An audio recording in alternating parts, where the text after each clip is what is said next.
All right, welcome to Forum. We've got a great guest today. Any of y'all watched Treme, the show Treme?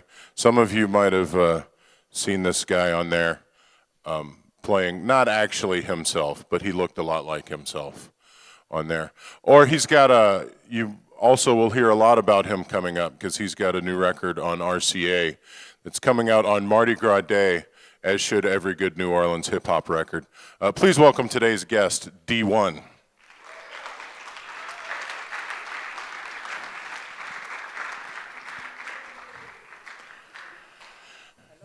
You working? Is it good? Mic check. There you Yep. go. What's up, y'all? How y'all doing? All right. See, it's okay to talk when he talks. Never mind. Okay. So I'm going to start. I want to talk about music a little bit first. I was in preparation checking out some of your stuff online, and I noticed something about your style. It's very easy to understand what you say when you rap, and that I have to say that's not true of all rappers. Is there a musical reason behind that? I think I have an idea. I might know why, but I want to see what you say to that. I have a message in my music. So in order to understand the message, you have to be able to understand the words. I don't want you to have to rap genius or Google what did Dee-1 say. For some people it's more about the melody, like Young Thug. You ever heard of Young Thug? I have to admit I'm a little hip hop deficient. All right, all right. Well, y'all heard of Young Thug, right? And nobody knows what he says, but people love it. You heard of Juvenile? Yeah. Now, to me, Juvenile mastered the art of, you kind of don't know what he's saying sometimes, but you understand enough to where you can understand the message behind what he's saying, too. So, and I come up under that. I mean, I'm a New Orleans kid, so, yeah. Well, what I listened to today seems like I'm going to use a reggae term, very conscious music. That much of what you do is about an uplifting, positive message. Talk about that. Yeah, that's all I'm here for. If anybody knows anything about Dee-1, my brand is synonymous with making message-driven music that has a purpose to uplift, motivate, and inspire. But before any of that, it has to entertain people. There's people who are quite boring. They have a message that they want to convey, but their beats are whack. And literally, and people, people are like, yo, I know that this is supposedly good for me to listen to, but I just can't, enjoy this. And I've never been of that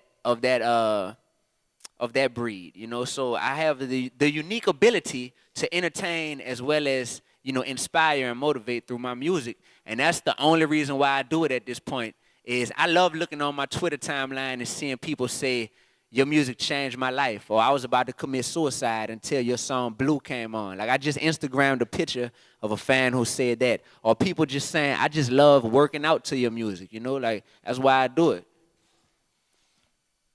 So I'll go back to some of the backstory now. You got a degree in marketing from LSU. Yeah, I definitely did. So shout out to all. I love speaking at colleges because I can relate. I just finished paying back Sallie Mae all my loans on April 5th, 2014. So shout out to me.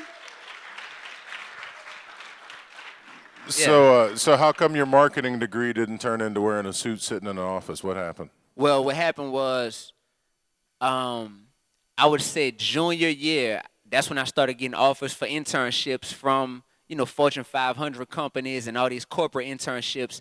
And that was the most pivotal year of my college career. I chose to pass up all of those internships and intern in New York for what's called Czar Entertainment. So at the time, Czar Entertainment was managing Rick Ross, The Game, Gucci Mane, Brandy, several urban acts.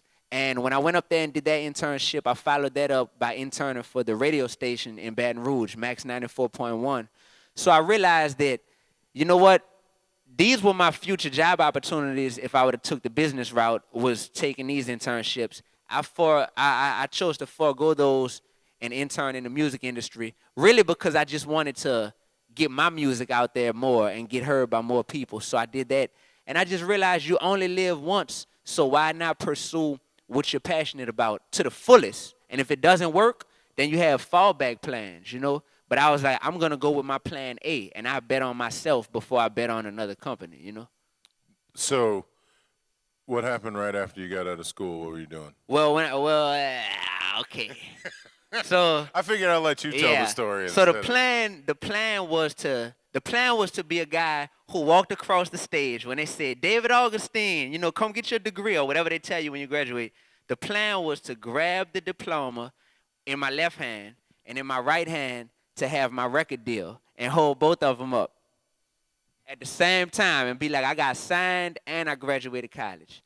But I didn't get signed before I graduated. So I was in a tough position where I was like, man, the master plan didn't work out like I wanted it to, and I wasn't making any money from music. You can't have a career in something if you're not making money from it. It's not a career, it's just a hobby at that point. So I had to get a real job. Everybody say real job. And my real job, I was a middle school math teacher. So I was able to balance off my passion for being an artist with being Mr. Augustine by day. And it was wonderful. Don't get it twisted. I loved every second of it. And teaching provided me the flexibility to be able to pursue my craft, at night and on the weekends and in the summertime, but also do something that I really cared about during the day, which was, number one, helping kids, and number two, making money. So did you test any of your new lyrics on the 7th graders in math class? Definitely. Is that a good test subject? It's a good barometer, man. Yeah. They ain't even believe that I was a rapper at first, and then I told them, I said, class, I know y'all know me as Mr. Augustine. This was in Baton Rouge, so I was like, class, I know y'all know me as Mr. Augustine, but I want y'all to know that I'm a rapper as well. Because one student saw a poster of me around town. I used to get out of school and go hang up posters around town, Dee-1 posters, in my teaching clothes, And a student raised his hand. Wait, just to be clear, you were wearing your teaching clothes hanging up the posters. You didn't have your teaching clothes on in the picture in the poster. Oh, no, not yeah, in. okay. This dude here. So one of my students was like, Mr. Augustine, he had a speech impediment. He was like, I saw a poster with a guy who looked like you, but it said D.I. or D-1 next to it. He was like, "Who? You have a brother or something?" And that's when I was like, man, let me not try to live a double life. So I told him I rap, and they ain't believe me that I was a rapper. So I had to rap a verse for him, and I tricked them. I said, look, I'm gonna rap the ABCs to y'all, and they were like, what? They're like, the ABCs. They're like, man, this dude is so whack. So I had written a rap where I incorporate the ABCs in a cool way into the rap. You know what I mean? Like ABC, all about cash. Well, just go ahead and do it, bro. Don't hold back. All right. You want me to spit it? I can spit right. the ABC rap. I can spit it. All right. So I told him, I said, look, you know the boy ABC, I'm all about cash, and I'm always DEF, driving extra fast. Dumb chicks used to dish you. Now they talking about they miss you. They GHI. Them girls have issues. Fake friends don't like me. They only like my fame. They JKL. Them jokers kind of lame. We changing the game. Dudes rap, but they disappoint. Cuz MNOP. Many not on point. QRST. I'm quiet, ready, and set to take over the industry. People don't know about me, an unknown veteran. Call me a UV, and we WXYZ. So whack rappers go home. We extremely young and in the zone. I'm the best, man. I ain't scared to yell it out. But they couldn't understand, so I had to spell it out. Yeah.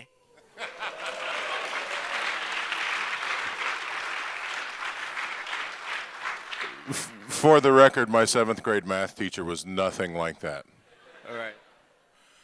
Cool. So you're teaching, you're getting your thing going, you're doing some shows in Baton Rouge, kids seeing your posters.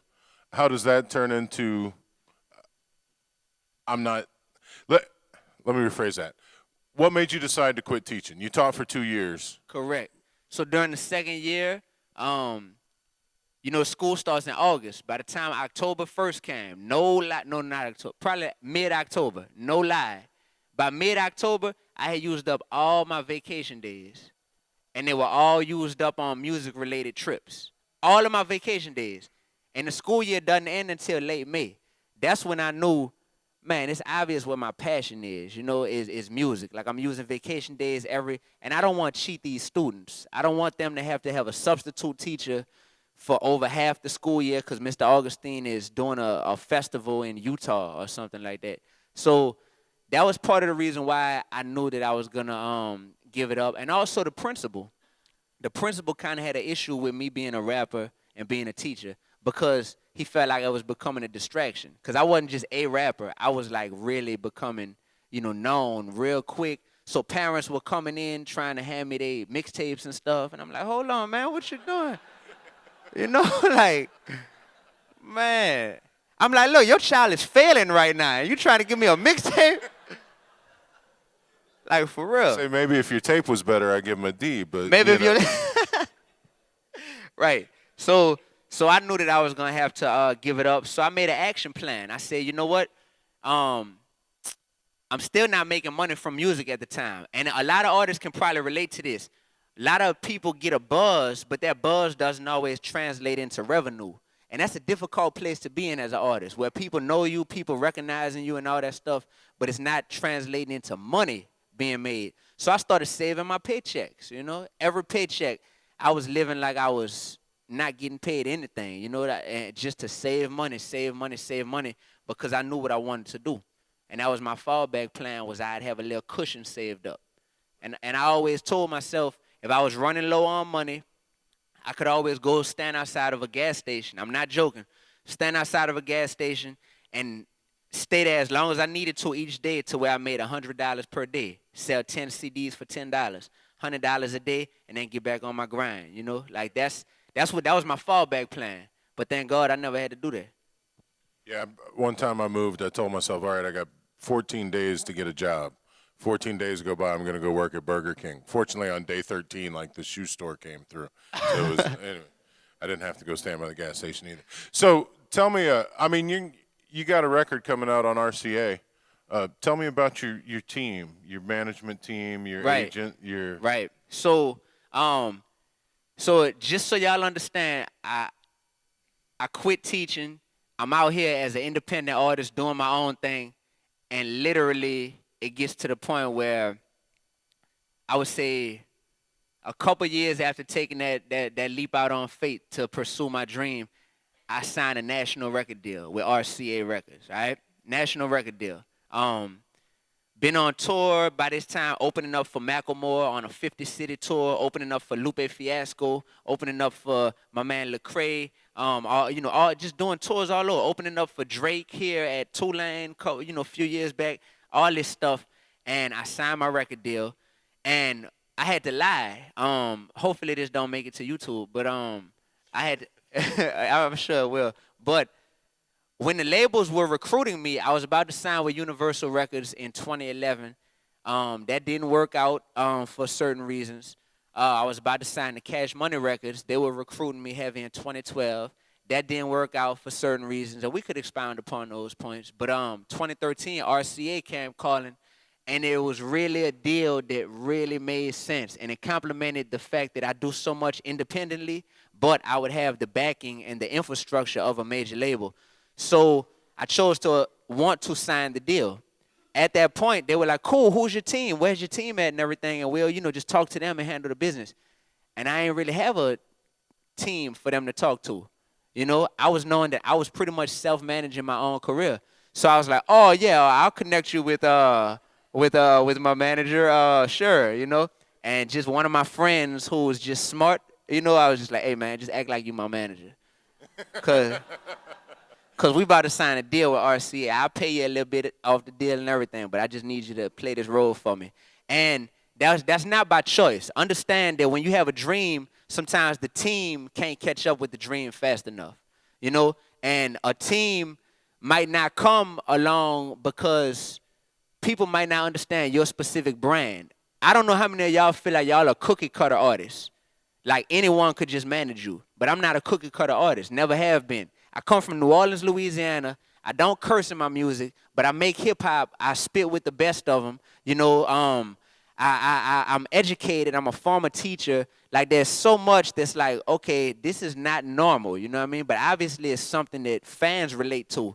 So a lot of managers would never quite understand how to help push me or how to help market me. They're just people that come from the streets. And they're like, yo, you don't even do shows in, like, the typical venues where I could book Young Jeezy or Rick Ross at. You know, like they're not trying to book you for that, but they are trying to book you for a college tour. You know what I mean? A lot of people wouldn't know how to market or promote that, so I couldn't wait on that. So I found myself cycling through different managers: T.I.'s manager, B.O.B.'s manager, you name it. Anybody down here who manages artists or has in the past, I've had a meeting with them. Trust me, several meetings, talk with them, and it's to the point where, how many of y'all came to Forum last Monday? All right, cool. I was here too, and I came to, hopefully have this opportunity to sit in front of y'all today and look how it worked out. So I'm thankful. But that brother who spoke last week said something that stuck with me, which I can relate to. It's better to not have a team than to have the wrong team, because the wrong team can set you back very far and can mess your reputation up in this very small thing we call the music industry. So for me, I just kind of, was always moving at a certain pace. And I'm like, if I'm moving at 80 miles per hour, if anyone's going to come on board, you got to hop on this moving train already. I can't slow the train down, wait for you to get on, and hope that you know how to steer it, So long story short, here I am. And we all reached that point, though, to where it's like, ooh, this feels like my second year teaching, where it's like, ooh, I'm balancing being an artist and being a teacher. But, man, this is a lot. You know what I mean? Like, I can't do both moving forward. So I'm about to put my first project out via RCA Records. My first single dropped about 3 weeks ago. This is also the same time I was on the BET Hip Hop Awards as part of the cypher, one of the ciphers that they had. So the single is called Against Us. The music video drops tonight at midnight on YouTube and Vivo and all that stuff. My project comes out on Mardi Gras Day, literally. And yeah, currently I'm about to go on my first headlining tour when the project drops. The name of the project will be called Threes Up, the EP. So Threes Up, that's my term for be real, be righteous, and be relevant. And I have a booking agent, obviously talking to the label, getting all that stuff situated with marketing and all that. But I'm still the bulk of the team. Now, don't get me wrong. I have someone who helps assist me with different things, who's based locally, and she's a wonderful, wonderful help. She's been riding with me for years. So, definitely have different help. I got, different associates throughout the industry. But as far as that internal glue, that team that wakes up every day, like, let's move this movement forward, I'm still actually looking for that. Anybody want a job? You heard me? Look, some people raise it right, like. Literally, so it's a unique position I'm in, and it's cool though. It's a blessing. Yeah, and you've gotten a long way doing all that yourself. Yeah. So you mentioned the single coming out. Isn't there a video out for that already, like a lyrics video? It's a lyric video. Right. Oh, so you watched it? Yeah, I watched it this afternoon. I was doing my homework. Look at you. All right. Yeah. But I didn't need the lyrics because I could understand what you were saying. Gotcha. We already talked about that. Gotcha. So how did you, without a manager, like essentially doing all this yourself, how do you end up on this big tour opening for Macklemore? Well, I still have the. I'm interested in the story. How'd that come about? I mean, y'all here for the real truth about stuff, right? Like, y'all want to know the behind the scenes, right? Literally, I think I still probably have the DM on Twitter. Macklemore just DM'd me one day and was like, "Yo, you want to open up for me on tour?" Had y'all met before? Had we met? We hadn't met in person. We were both at South by Southwest performing. But more importantly, we both got nominated for the XXL Top 10 Freshman of the Year. How they do the cover every year. You don't know what that is. But anyway. I'm nodding like I do. Though. Right, I know. Yeah. I see that. But XXL Magazine does this cover with the top 10 hip-hop freshmen every year. He and I both got nominated, right? I guess that's when he first got put on to my music. He checked a few of my works out, my videos, my songs, and he just became a fan, to be honest with you. So when he hit me up and asked me that, I hadn't really heard of Macklemore at the time. I didn't know too much of his stuff. So I looked up his stuff, and I was like, yeah, I wouldn't mind doing this. So we stayed in touch through Twitter. That led to the phone, and next thing you know, we're sharing a tour bus together, bunks right next to each other. Touring the country. Is he cool? Oh, he's super cool, man. That's my homie. Yeah. It seems like y'all have a sort of a similar set of values and ideas about what you can do with music, too. Yeah, it was great. Some of the conversations that we had on tour they were priceless, in terms of why we choose to go about this journey the way we do. He has personal experiences that have led him to make music, obviously, about getting clean and being sober and all this stuff. I have personal experiences that influence the political or often spiritual messages in my music, and just to be able to talk about those, like, he was infatuated. I was having to put him up on New Orleans hip hop. People like Juvenile is my favorite New Orleans hip hop artist ever. So I'm having to put him. He hadn't ever heard of 400 Degrees, which is Juvenile's greatest album. So it was an honor for me to be able to blast it on the tour bus real loud and be like, man, you gotta feel this. You know what I mean? So for real. So I guess the moral of that story is make sure you have a Twitter account so Macklemore can hit you up if you want to open. I was having a conversation with somebody, a musician friend of mine today. He was like, man, I don't know what's up with this Twitter thing. He's old. He's like older than me. And I said, well, it allows you to establish relationships with people that you wouldn't normally hang out with. So I'm glad you told that story. That's a perfect It's connection so true. to that. It's so true.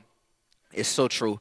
I've made countless connections through Twitter and Instagram. I say it like that. You do all your own social media stuff? I do my own social media. Every tweet that comes from Dee-1 is you? It is Dee-1, I promise you. Every tweet is literally me. And it's cool. Like, I'm understanding the process to hustling smarter and not harder now, though.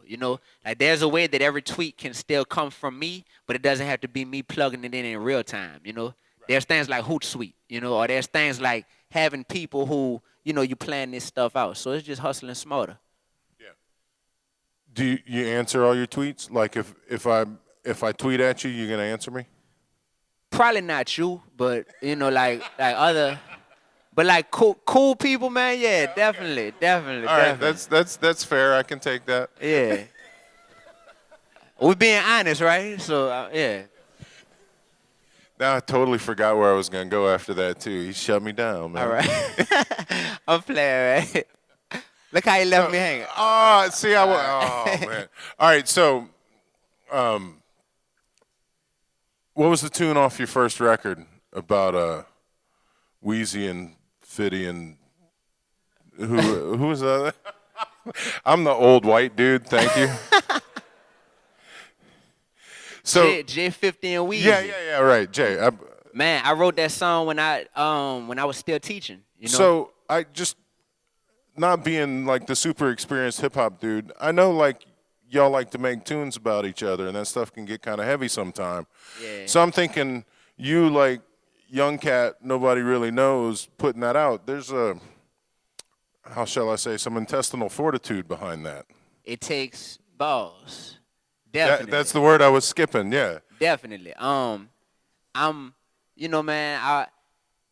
life is best when you can put things in perspective. So when you have a decision to make, and I don't do it all the time. Sometimes I forget to do it, but it's best when you can put decisions in perspective. When it's like, yo, they keep talking about how important this party is to go to tonight.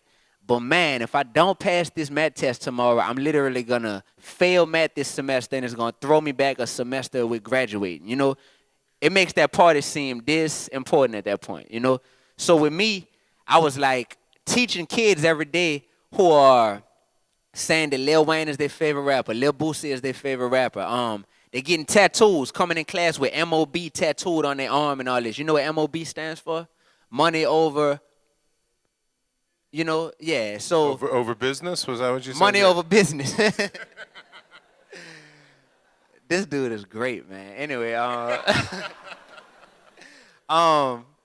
so, and I'm seeing this, and I'm knowing what's influencing it. So I'm like, man, I wish I could talk to some of the people at the top of the game to just let them know the type of influence, the trickle-down effect to the music they're making. Especially since I know certain artists like J50 and Weezy aren't living that lifestyle anymore, where they're talking about packing a gun all the time or selling dope on the corner or this, that, and the third. For the most part, they aren't even doing that anymore. They are very smart, intelligent brothers who have multifaceted businesses. They aren't just rappers anymore.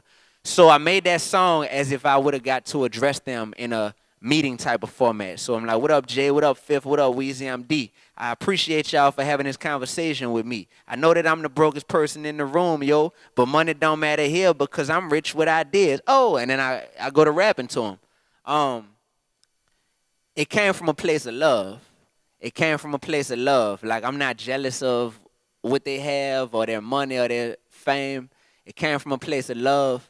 And I was nervous about putting it out because I was like, man, what if this starts some real beef Although your career would have took off with the beef? if they would have started rapping about you. If they'd have started rapping, but what if it would have been real beef? Well, yeah, okay. Yeah, yeah, like you know what I mean. New Orleans is a small city, you know. So my thing is, if Lil Wayne takes offense to this and he make a call to one of his goons in Holly Grove, and they like, oh, that dude Dee-1, you know what I mean? I had to really think about this stuff. Like I don't walk around, I don't carry a gun, I don't walk around with security. I don't live that type of lifestyle. So I'm like, is making a rap song gonna make me have to alter my lifestyle? And I had to ask myself that. And I don't know, man. I prayed on it. I'm a real spiritual dude. I prayed on it. I thought about it. And I decided to put it out. I said, why not? And I put it out, and it worked. You know Lil Wayne? I mean, y'all hang? I never met that dude. You never met him? It's crazy.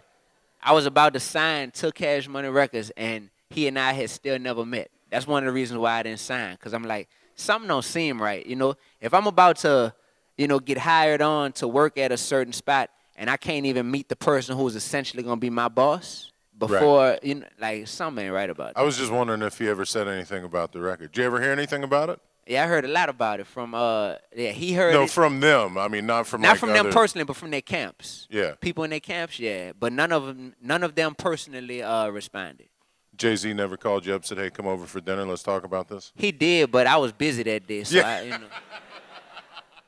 My grandma had cooked some gumbo, so I just Yeah, you got to went go by where her the good instead. food is. I'm hip, man. You mentioned being spiritual. I was going to say the studying I was doing this afternoon, listening to your music, I don't know if I came across a track that didn't have some little scripture reference in it somewhere. I know I heard at least 2 or 3. In this single that's out now, like full straight up whole Lord's Prayer in there. Yeah, Like yeah. you're not bashful about that. I'm not bashful about it because, man, like I've been blessed, so I have the ability to make music from the heart. And even if I have a scripture as part of my song or as a verse, people don't look at it like, oh, he's preaching at me, or I feel like I'm in church. I'm just very blessed that the person who God made me, I just got the it factor to be able to appeal to people. And I'm not bashful about embracing that now. Like a lot of times we'll try to dim our own light or not give ourselves credit for what we know we're great at. But what I'm able to do in hip hop, there's nobody who can do that better on this earth. Literally. So that doesn't mean I have as many punchlines as Lil Wayne. But at what I'm able to do, Lil Wayne can't do that better than me. Nobody can, and I'm aware of that now. And when I say that, it's been a long personal and professional journey to get to this point. Like I'm talking about depression. I'm talking about like second guessing yourself and your skills and your purpose and your talent. And am I good enough, And after coming through all that, the man who I am right now, like, man, mentally and artistically, I'm in a wonderful place, Yeah. I want to maybe let some questions guide where we go next, because I imagine some of y'all have some. Anybody got a question? Want to keep us moving here? Not all at once. Somebody in the back, yeah. Either holler or come up here and use mine. Just holler.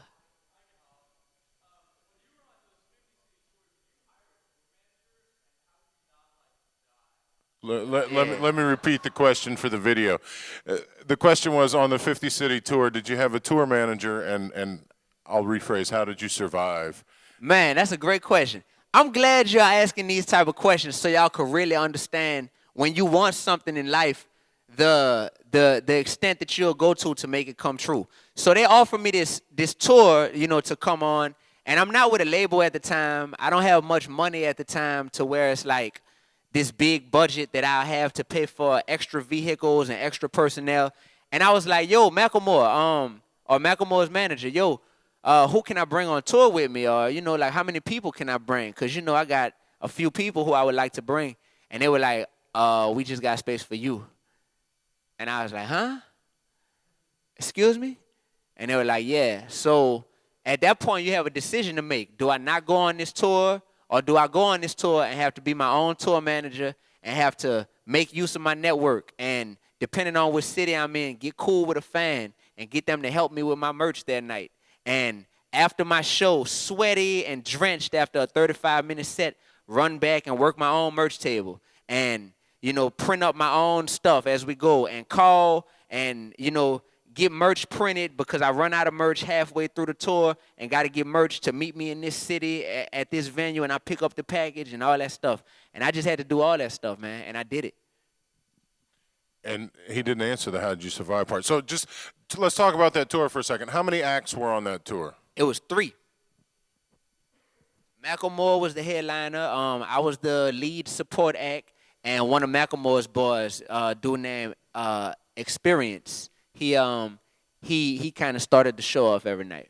So did y'all all use the same DJ, or what? How did the other Man, part of that work for you? This some Dee-1 finagleness. I worked Finagleness. That's a good word. finagleness. I worked out a deal with Experience to where right after he came off stage, he had DJ for me when I was on stage. You know what I mean? So every night I had it to where he was coming off stage like, all right, thank you, Houston, I love you. And next thing you know, he's in the back spinning my records. Literally. So that's what I did. So that's how you do the one-man tour. Yeah, man, one-man army. And that's not by choice. Don't get it twisted. It's not by choice. But I've gone through all this because my testimony, my stories, my journey has made me into the man that I am. And it proves how bad you'll grind for something that you really want. So while we're talking about the music part and the DJ part, who does your tracks here? A bunch of people. Some local, some throughout the country. Manny Fresh is probably the biggest name locally who I've worked with. But outside of Manny Fresh, I worked with Ride Smooth, worked with my people's Flight School, my man Justin Williams, my man C. Smith. Those are the people that pop into mind that are local. And then a guy named Rico Beats, he produced my single, the one that's out now. He's based in Los Angeles. I'm about to do some work with Justice League. They're pretty well-known hip-hop producers. They're in Atlanta. Just all kinds of people. So how do those relationships start? Do you approach them? Do they approach you? How do you? If I'm a rapper and I want to get somebody to make beats for me, stretch your imagination. Believe that if I'm a rapper and I'm looking for a good producer, how do I find them? Tell me those stories. They're not hard to find at all because everybody does music nowadays. Everybody has a cousin or a brother who does beats or who Okay, raps. so how do you find the good ones? The good ones. The cream of the crop usually rises to the top. So it'll be the people whose names you keep constantly hearing about, or the people who have production credits on artists who you like their work, and you just look at the production credits and say, oh, wow, Manny Fresh. I wonder how I could get in touch with him, A lot of times if it's somebody out of your league at the time who you just can't get in touch with, then you just have to resort to hoping that you run into them. I'm the king of going to music conferences and networking events where I know a certain person is going to be, and I go there so that I could go up and talk to that person or give that person my music afterwards. And I did that. I actually met Manny Fresh. Throw everything I just said out the window because I met Manny Fresh in AutoZone. I was going to say, I remember a story about that. Did you tell that on a video or something? I You did. did that interview with Porter. There you go with Porter. Yep, Yeah, yep. I was watching it years ago watching that video. Tell that story. That's a great story. So this is shortly after I started rapping, probably a year after Katrina hit, probably '06. My parents they were living in LaPlace, and Manny Fresh was out there in AutoZone. And I was there because I was buying oil to put in my car. And I just walked in like a regular trip to AutoZone. And I looked in aisle 3. And I said, is that Manny Fresh? I was like, oh, my goodness. So I started getting nervous and everything. So I called my friend. I'm like, bro, Manny Fresh is in AutoZone, man. I'm like, my hand's shaking and everything. I'm like, he's in aisle 3. What should I do? What should I do? And he was like, man, hang up with me and go talk to him. That's what you need to do. So I was like, all right, cool. So I went and spoke to him, introduced myself, told him who I was, that I make music. We actually have some mutual friends, so I, of course, name dropped them, gave him my CD, which was like my first solo mixtape I had ever put out when I was at LSU at the time. I had just been rapping for about a year, at this time. Gave it to him, had my cell phone number and everything on there, and fully expected him to hit me up and say, D-1, I want to sign you, and, your whole life is changing. That's how I thought things went. He never called me after that. I never heard from him. And years passed. And finally, I would say in about 2010, probably 4 years later, I was in Rouse's, right by UNO's campus, with my grandmother, helping her push the cart, making groceries. And literally, my cell phone rang. And I looked, and I didn't recognize the number. So I didn't answer it, right? Literally, I didn't answer. So then I was like, oh, they left a voicemail. I wonder who this is. What girl is this? You know what I mean? One of these, like, who is this? I answered the cell phone. I listened to the voicemail. What up, D-1, bro? This your boy Fresh, man. Man, I know I ain't really call you back when you first gave me your mixtape a few years ago, but I've been watching your grind. I've been seeing the progress, and I'm proud of you, homie. And I just want you to know, anything I can do to help you out, you just hit me up, and I'm here for you. Man, the Fresh called me. So a couple months later, I drove out to Houston, where he was based at the time. You didn't make him wait 4 years to call him back? Nah. And we worked together, man. And the first song we did and put out together actually became a hit. It's called The One That Got Away. Video got crazy radio play locally. The video made it to MTV, got crazy rotation on MTV. It's on YouTube now, and it fostered a great working relationship. So right now, we have a bunch of songs recorded together, and, it's just a matter of when and how we're going to put them out. So the moral of the story is, when you go into AutoZone, make sure you got a CD with you. Anybody else? Let's try another question. Yeah, right here. Here, just come use the microphone. Do you accept the label as Christian rapper? And if you don't, then how do you keep yourself outside of that box?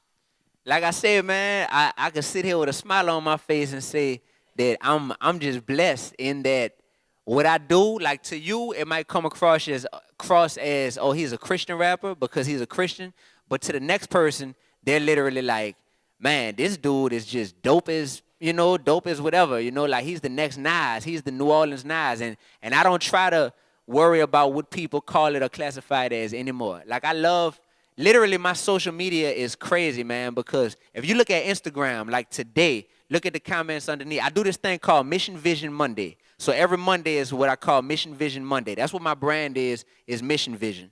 So every Monday I do something where I spit a real dope freestyle, and I give like a motivational message at the end of the freestyle where I'm talking on a certain topic. So today it was, when should you cut somebody off? Like cut somebody off out of your life, whether that's business, personal, friendship, whatever. And you look at the comments underneath, and one person will be like, oh, may the Lord continue to use you and speak through you. You're really ministering to my life. And the next comment will be like, yeah, this the mother... you know what I'm saying? It's the best motherfucking rap I'd never heard in my motherfucking life. You know what I'm saying?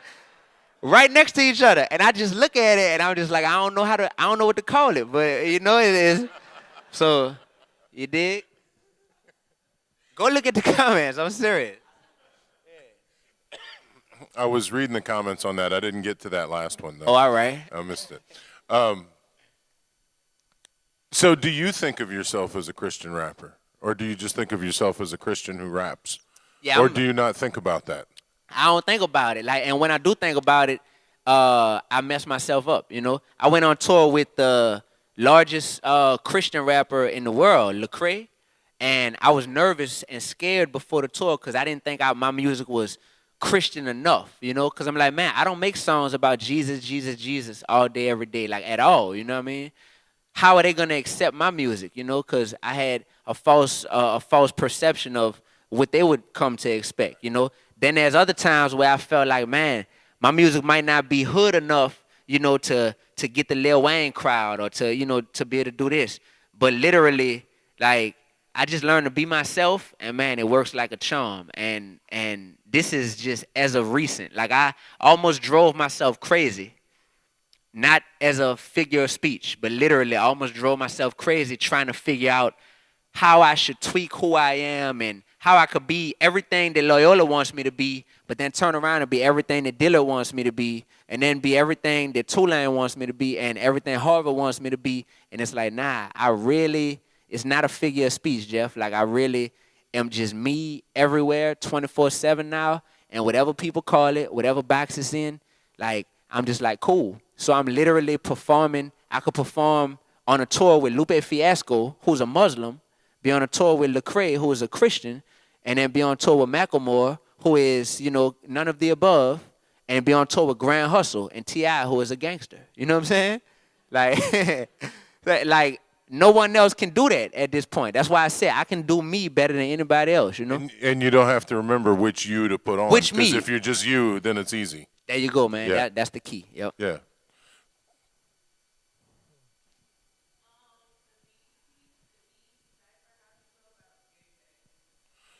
I'm going to repeat it for the tape. How'd you manage to get on the BET cipher?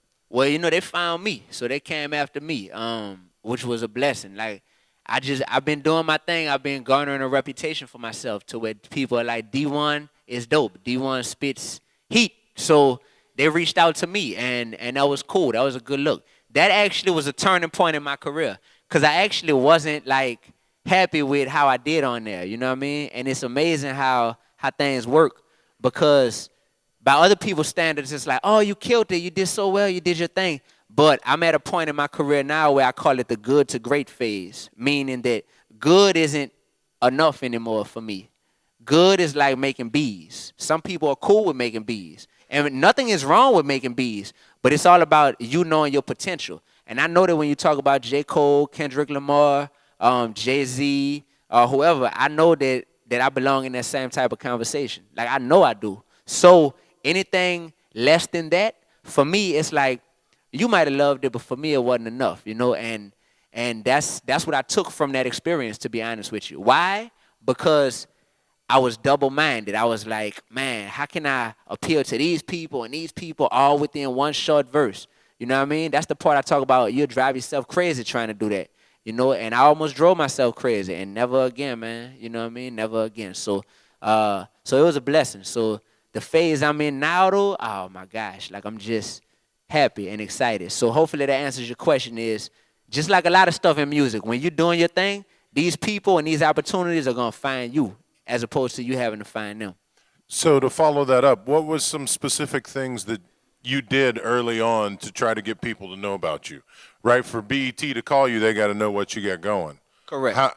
What did you do to get that word out to them? I did every show I could, number one, locally. So I did all of the homegrown nights, all of the talent shows on campus. We used to call it Showtime at the Cotillion at LSU. I would come here at Loyola and do different things. Like, I did everything that would make me visible, everything. And it wasn't about money. It wasn't what's the budget, all that type of stuff. Nah. Like, did grassroots at the Dragon's Den, all that stuff, man. So I did Sound Clash. Like, I come up handing out flyers to people in person, like it's me handing them out to people. Or in the AutoZone or whatever. Or in the AutoZone handing out flyers, all that stuff, man. But that's what I did. I just did everything I could to be visible. And then I started to realize that, okay, people are biting and what are people liking me for? And that was the best part, is people were liking me for being myself.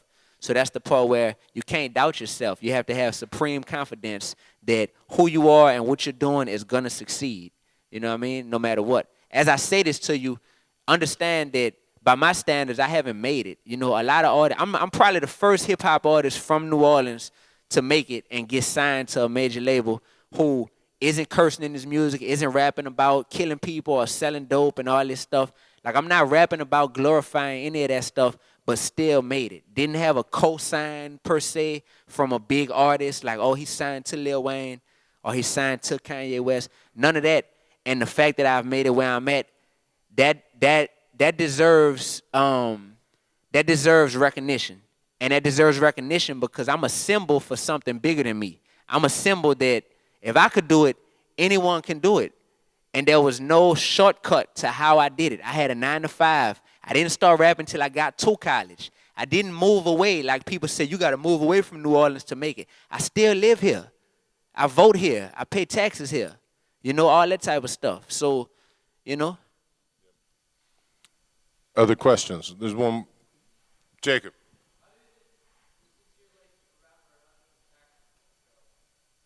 Say that again? Well, you work for yourself when you're a rapper. So obviously, when I have to report how much income I make, and I get my accountant to take all that, look at all the statements, but also I can write off all of my business expenses. So there's a way where you compare what I've made to what I've put out since I am my own employer, essentially, and then we just file it like that. And after that, whatever I end up making a net profit or a net loss, then I pay accordingly.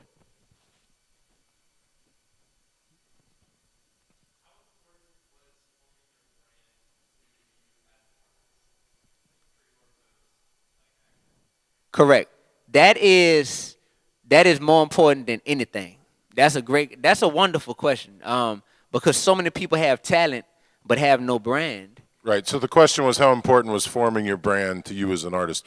Did you as an artist come first and you see this is my brand, or did you have a brand in mind and fit yourself to that? No, that's a great question too. I came first as an artist, and I kind of evolved into my brand. I literally, I literally have been rapping since 2005, and I feel like I've been knowing the whole time what general vicinity my brand, exists in, and generally what it is. But it just got to the point where I know exactly what my brand is, and if any decision I make isn't something that supports or is in accordance with furthering that brand, that specific brand that I have, I don't even need to do it. And my brand is, like I said, mission vision. Mission vision is three things. It's number one, is committing to an ever-growing relationship with God in your life. Number two, committing to using your skills and your talents to nurture a better existence for yourself and your loved ones. So using your talents to, actually create a better tomorrow for yourself and the people you love. And number three is committing to keeping your threes up. And that's just be real, be righteous, and be relevant in everything you do. That's me, making the dopest hip-hop music while staying in accordance to those things that's mission vision. And that's me. I was going to ask if there's another question, but he just kind of tied that all up nice and neat there. Anybody else? One more? Yeah, we'll take one more.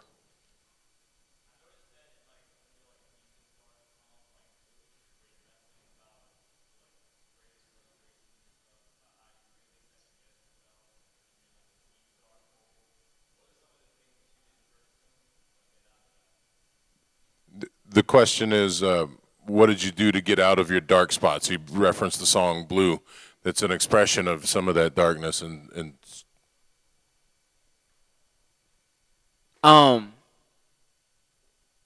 At different times, it's been different routes that I've taken.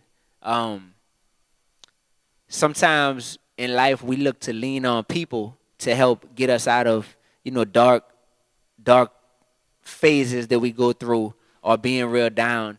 And I'm thankful for people who have been a blessing to my life where sometimes I didn't know what way to turn. And you can have a relationship with God, all that stuff is great. That's very important. But sometimes there's nothing like having a person you can call up or sit down with that can help you do that. So I'm so thankful for certain individuals who, without them helping me in my darkest moments, I can't really lie to you and say that I'd be here right now. You know what I mean? Like when I say I go through real stuff or I really do, And mentally, I would say recently, the real low kind of dark place that I was in. If anyone watches this interview I did with Sway is a huge hip hop host and everything, and he does interviews with all the biggest artists. He's based in New York. I did one October 14th. That's the day that my single came out and the day that the BET Cypher aired. And man, I pretty much broke down. I was almost like in tears on air, talking to him, just talking about some of these same type of issues. And it's just because, I still go through some of that stuff. And right now it's like a fortress that I try to build up in terms of keeping positive people, positive energy around me, and making sure I stay grounded and keep my priorities straight in terms of who am I living for and what am I in this industry to do, and that type of stuff. Me not being double-minded, that stuff helps me out a lot, man. So, I still go through certain stuff. I won't beat around the bush. Basically, I still go through certain things because I think when you've ever dealt with depression or self-esteem or self-confidence issues, I don't think it's something that you ever are fully 100% cured from because you remember that time, you remember that space, and that's something that you experience. Like you can never take those feelings and those thoughts away from me. So now it's just what are my mechanisms to never end back up in that space. And one thing is I try to channel that feeling and that low, negative, desolate, dark, feeling. And I'm like, yo, I remember how that was, and I want to do whatever's necessary to never have to end up in that space again. Because when you think about it, it's almost scary. It's like kids who were little babies when Katrina hit. They're like, yo, just the thought of the word Katrina, like, makes me kind of freak out and, like, panic. And that's how I am with certain things I've gone through. Just the thought of going back to that place is like, nah, I got to do everything necessary. So it's surrounding myself with the right people, making sure I'm reading, making sure, I'm just focused on my path, So that's a good question, bro. All right, we're getting close to that time. I think Dee's probably gonna have a minute. You want to hang out if some cats want to come talk to you? Yeah, man, I'm here. Like I said, I appreciate y'all. Make sure y'all stay connected and hit me up if anybody has any questions. Right.